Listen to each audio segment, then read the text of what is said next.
اعوذ باللہ من الشیطان الرجیم بسم اللہ الرحمن الرحیم ثم یجب القیام حالت النیت والتکبیر والقراءت وانما قدمہ علی النیت والتکبیر مع انہ لا یجب قبلہما لکون شرطا فیہما والشرط مقدم علی المشروط وقد اخرہ المصنف عنہما فی الذکر والدروس نظرا الی ذلک ولیمحض جزءا من الصلاۃ۔ بات کر رہے ہیں کہ اذان اور اقامت کہنے کے بعد قیام واجب ہے۔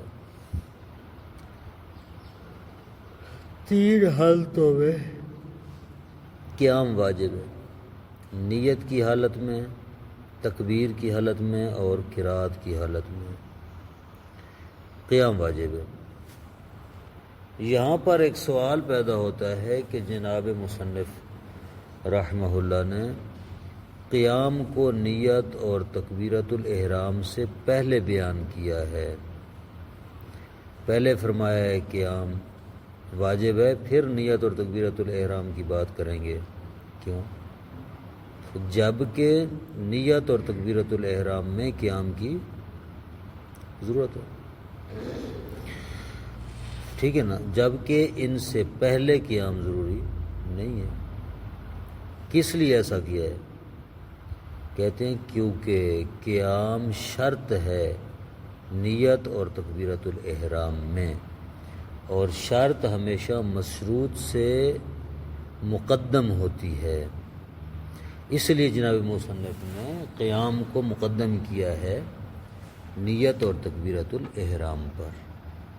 شرط کو پہلے حاصل کیا جاتا ہے اور مشروط بعد میں ہوتا ہے۔ ثم یجب القیام حالت النیت، پھر قیام واجب ہے نیت کی حالت میں، تکبیر کی حالت میں، والقراءت اور قرات کی حالت میں۔ وَإِنَّمَا قَدَّمَهُ عَلَى النِّيَّةِ وَالتَّكْبِيرِ مَعَ أَنَّهُ لَا يَجِبُ قَبْلَهُمَا، جناب مصنف نے نیت اور تکبیرۃ الاحرام پر اس لیے مقدم کیا ہے قیام کو، حالانکہ ان سے پہلے قیام واجب نہیں ہے۔ کس لیے مقدم کیا ہے؟ لِكَوْنِهِ شَرْطًا فِيهِمَا، اس لیے کہ قیام نیت اور تکبیرۃ الاحرام دونوں میں شرط ہے۔ وَالشَّرْطُ مُقَدَّمٌ عَلَى الْمَشْرُوطِ، اور شرط ہمیشہ مشروط پر مقدم ہوتی ہے۔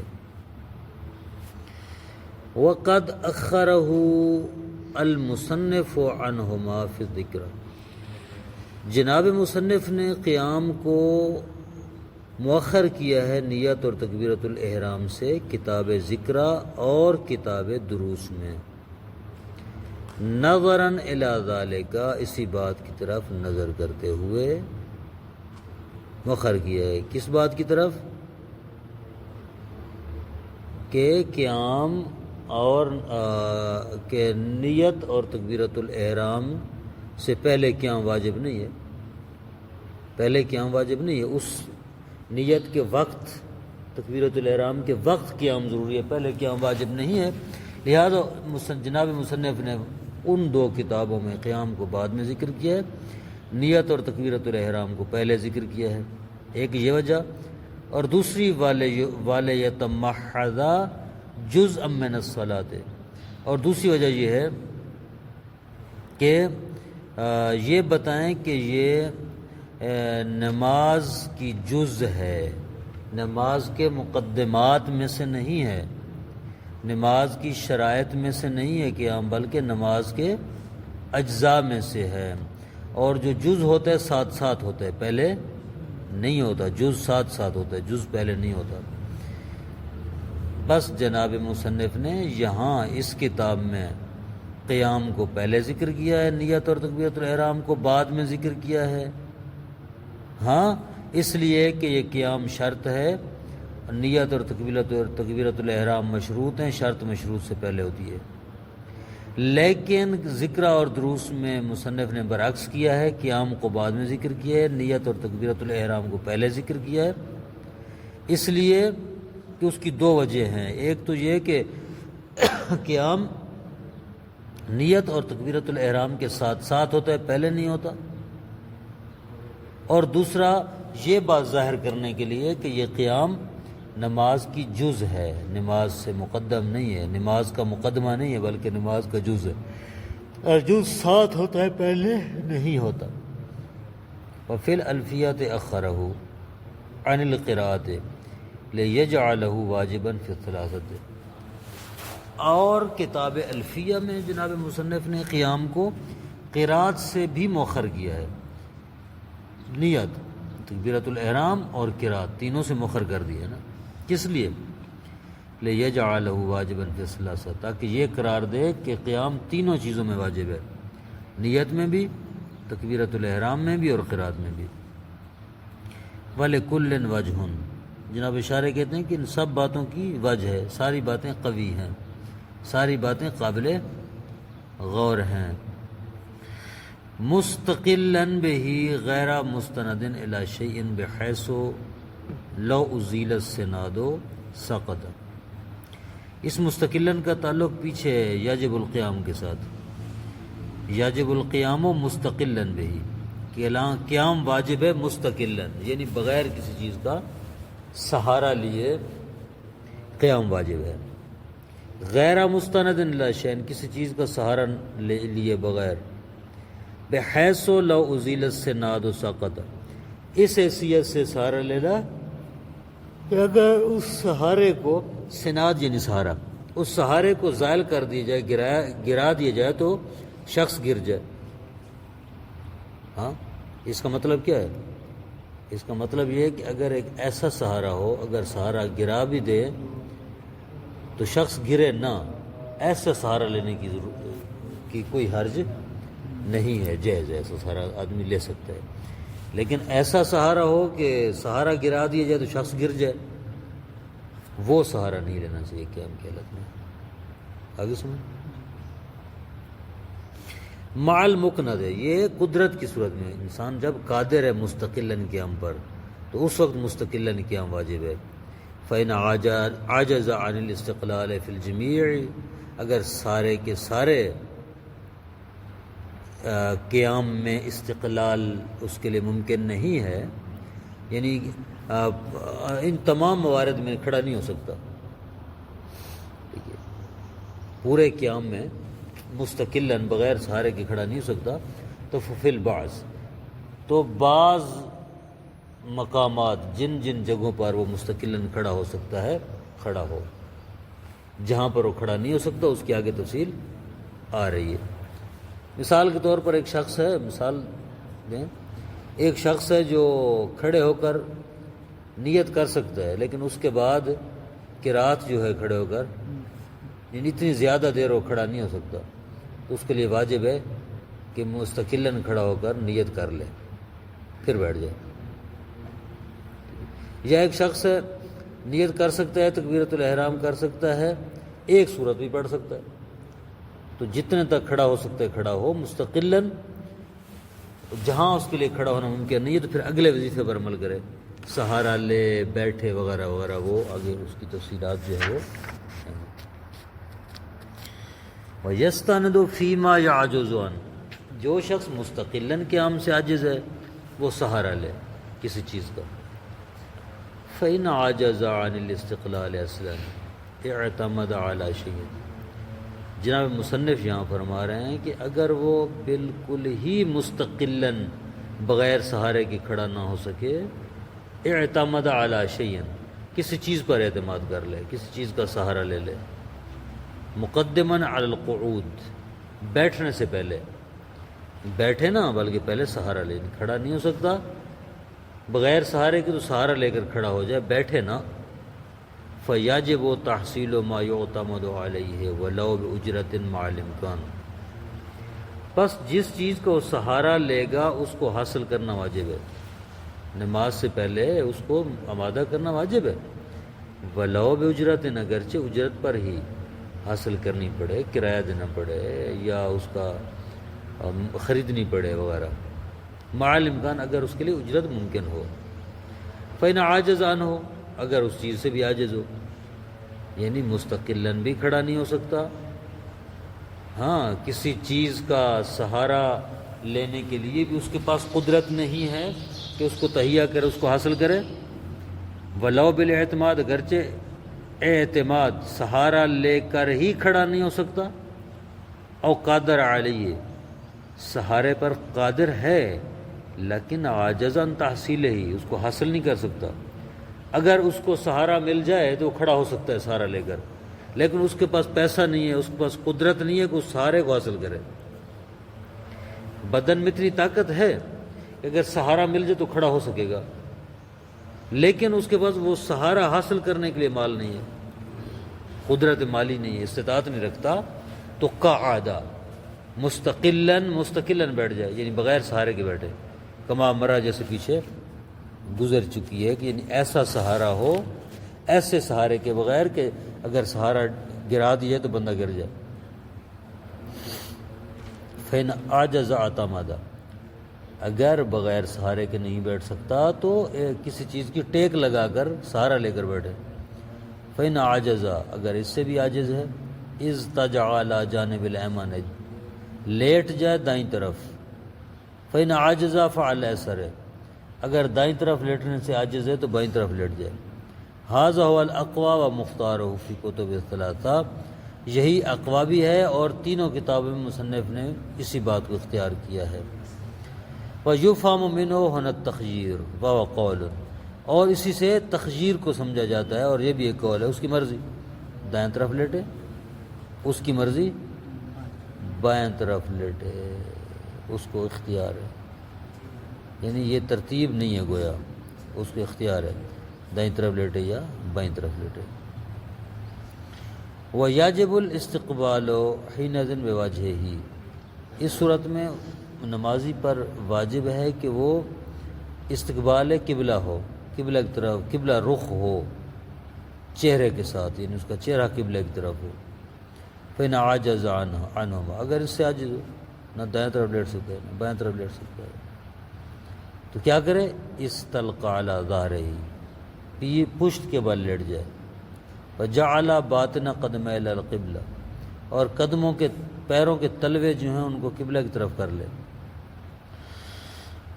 ووجہہ بحیث لو جلس کان مستقبلا، اور ضروری ہے کہ چہرہ اس طرح قرار دے کہ اگر وہ اٹھ کر بیٹھے تو قبلہ رخ ہو، کل محتضر، جیسے وہ جان کنی کے عالم میں محتضر جو ہوتا ہے اس کو قبلہ رخ لٹایا جاتا ہے، یہ بھی ویسے ہی لیٹے۔ والمراد بالعجز فی هذه المراتب حصول و مشقت کثیرۃ لا تتحمل عادۃ، کہتے ہیں یہ عجز سے کیا مراد ہے ان تمام مراتب میں؟ کہتے ہیں ان تمام مراتب میں عجز سے مراد یہ ہے کہ اس کو اتنی زیادہ مشقت برداشت کرنا پڑے کہ لا تتحمل عادۃ، عام طور پر وہ قابل تحمل نہیں ہے۔ سواء ناشا منہا زیادت و مرضن او حدوث و بطء برئہ او مجرد المشقت البالغہ للعجز الکلی، کہتے ہیں کہ کوئی فرق نہیں ہے کہ یہ عجز، یہ جو عجزی ہے یہ مرض میں اضافے کا باعث ہو، انسان پہلے مریض ہے، اگر کھڑا ہوگا تو اس کی مرض میں اضافہ ہو جائے گا، او حدوث ہو، یا وہ کھڑا ہوگا تو کوئی مرض لگ جائے گا، اور بت او بر ہے، یا پہلے اس کو مرض لگا ہوا ہے، اس کی صحت یابی میں تاخیر ہو جائے گی۔ بت سستی کو کہتے ہیں، بر درست ہونا، صحت مند ہونا، اس کی شفا یابی میں سستی اور تاخیر کا مجھے بنے گا۔ او مجرد المشقت البالغہ، یا نہیں، فقط اور فقط جو ہے زیادہ مشقت ہے، بالغ ہے مشقت، عام طور پر کہا جاتا ہے کہ حد سے تجاوز کر گئی ہے یہ، ہاں عجز، ٹھیک ہے، تو اس صورت میں وہ مثلا اگر ایسی عجزی کھڑے ہونے سے ہے تو بیٹھ جائے۔ بیٹھنے سے ایسی عجزی ہے دائیں طرف لیٹ جائے، دائیں طرف سے لیٹنے سے ایسی عجزی ہے وغیرہ۔ لل عجز الکلی، یہاں پر عجز کلی نہیں ہے کہ اصلاً وہ کھڑا ہی نہ ہو سکے، اصلاً وہ بیٹھ ہی نہ سکے، نا ایسی بات نہیں ہے۔ یہ جو 3-4 موارد بیان ہوئے ہیں یہ چیزیں عجز کا موجب ہے۔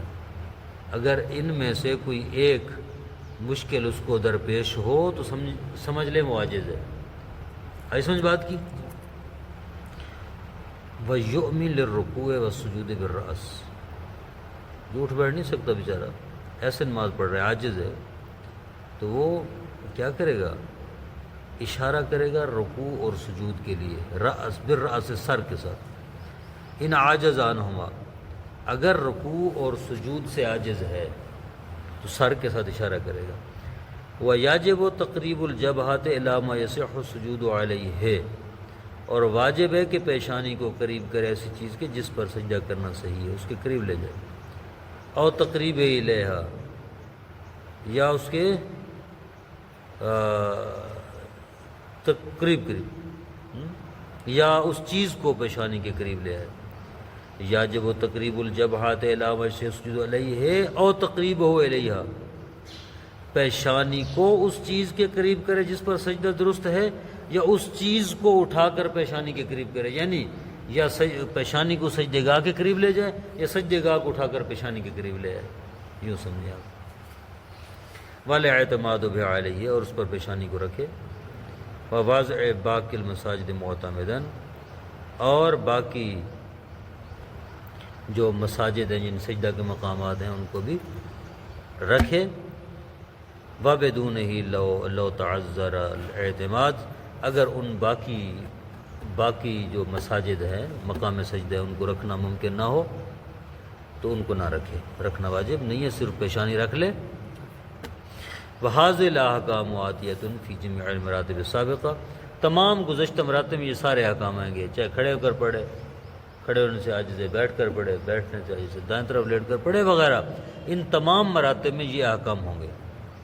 ہاں، وَحَيْثُ يُؤْمِي لَهُمَا بِرَأْسِهِ يَزِيدُ سُجُودُ انخفاضًا مع الإمكان، اگر وہ اشارے کے ساتھ نماز پڑھ رہا ہے رکوع اور سجود کے لیے، رکوع کے لیے بھی اشارہ کر رہا ہے، سجدے کے لیے بھی اشارہ کر رہا ہے، تو کہتے ہیں یزید السجود انخفاضًا، سجدے کے لیے تھوڑا سا زیادہ جھکے گا اگر ممکن ہو، رکوع کے لیے کم جھکے گا، تاکہ فرق محسوس ہو کہ اب یہ رکوع کے لیے جھک رہا ہے، اب یہ سجدے کے لیے جھک رہا ہے۔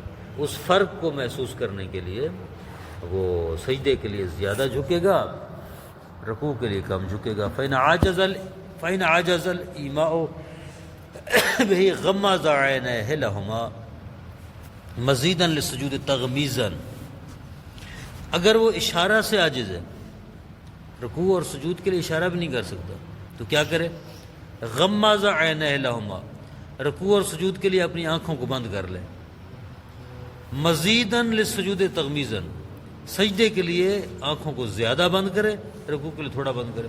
مثلا رکوع کے لیے معمولی سا بند کرے، بس معلوم ہو جائے کہ یہ رکوع کا اشارہ ہے، سجدے کے لیے تھوڑا سا زیادہ بند کرے تاکہ معلوم ہو کہ یہ سجدے کا اشارہ ہے۔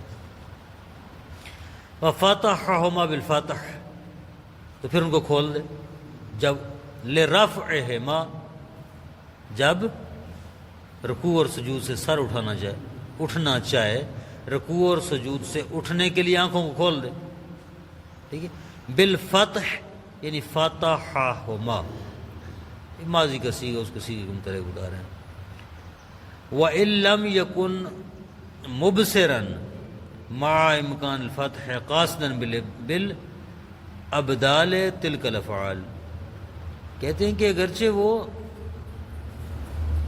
مبصر نہیں بھی صحیح، دیکھ نہیں بھی سکتا، تب یہ کام کرے، ہاں ٹھیک ہے، نہیں دیکھ سکتا، محتاج ہے، نابینا ہے انسان، تو بھی رکوع اور سجود کے لیے آنکھوں کو بند کرے، ان سے اٹھنے کے اشارے کے لیے آنکھوں کو کھولے، ولو دیکھ نہیں سکتا لیکن کھول بند کر سکتے ہیں۔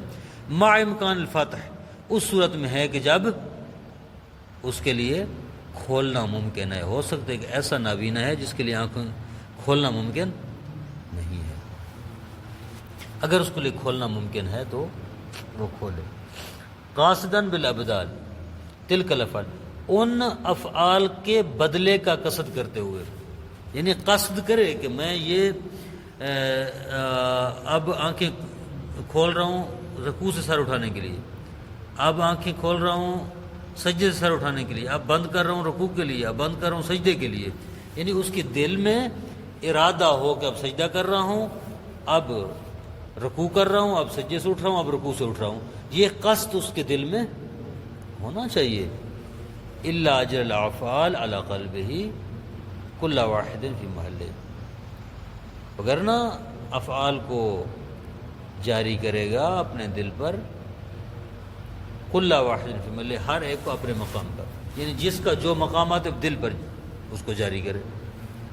والاذکار علی لسانہ، اور ذکر زبان پر جاری کرے۔ کیا کہہ رہے ہیں اس جملے میں؟ کہتے ہیں بھائی کچھ نہیں کر سکتا، نہ وہ کھڑا ہو سکتا ہے، نہ وہ بیٹھ کر نماز پڑھ سکتا ہے، نہ دائیں طرف نہ بائیں طرف، نہ آنکھیں کھول بند کرنے کی اس کو سکت ہے، ہاں تو کیا کرے؟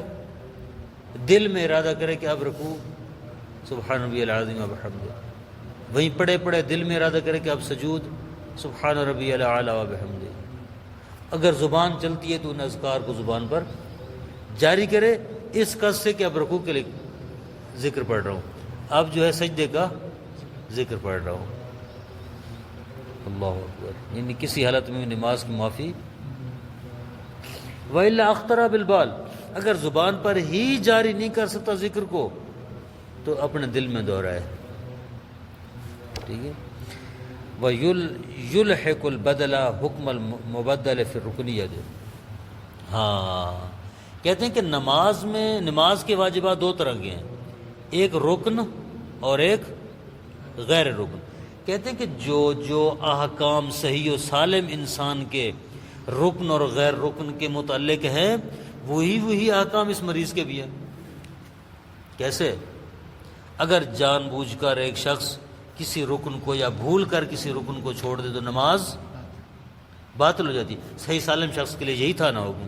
اب یہ مریض شخص اگر ایسا کر لے، بھول کر کسی رکن کو چھوڑ دے، اتنا مریض ہے کہ صرف دل میں خیال کر سکتا ہے، لیکن دل میں رکوع کا خیال نہ کرے، قیام سے ڈائریکٹ سجدے میں چلا جائے، سجدے کا خیال کر لے اور دل میں سجدے کا ذکر پڑھ رہا ہو، تو کیا حکم ہے؟ نماز ٹھیک ہے یا باطل ہے؟ کہتے ہیں نماز باطل ہے۔ اس کے لیے ضروری ہے کہ اسی طریقے ارکان اور واجبات نماز کو دل میں لے آئے۔ یہ کہتے ہیں یلحق البدل حکم المبدل یا مبدل پھر رکنیت، بدل ملحق ہوگا مبدل کے حکم کے ساتھ رکنیت میں، ہاں زیادتاً و نقصان مال کا، زیادتی اور نقصان کے اعتبار سے، ارادہ کے ساتھ، قصد کے ساتھ، یعنی جب جان بوجھ کر ایسا کرے گا۔ اگر رکنیت میں جان بوجھ کر کمی زیادتی کرے گا تو یہ ملحق ہوں گے کس کے ساتھ؟ رکن والے احکام کے ساتھ۔ وقیلا مطلقاً، ایک ہے مطلقاً، چاہے قصد کرے بدلیت کا یا بدلیت کا قصد نہ کرے، ہر صورت میں یہ احکام رکنیت اور غیر رکنیت ملحق ہوتے ہیں کس کے ساتھ؟ صحیح و سالم نمازی کی رکنیت و عدم رکنیت کے احکام کے ساتھ۔ صلی اللہ علی محمد وآلہ وسلم۔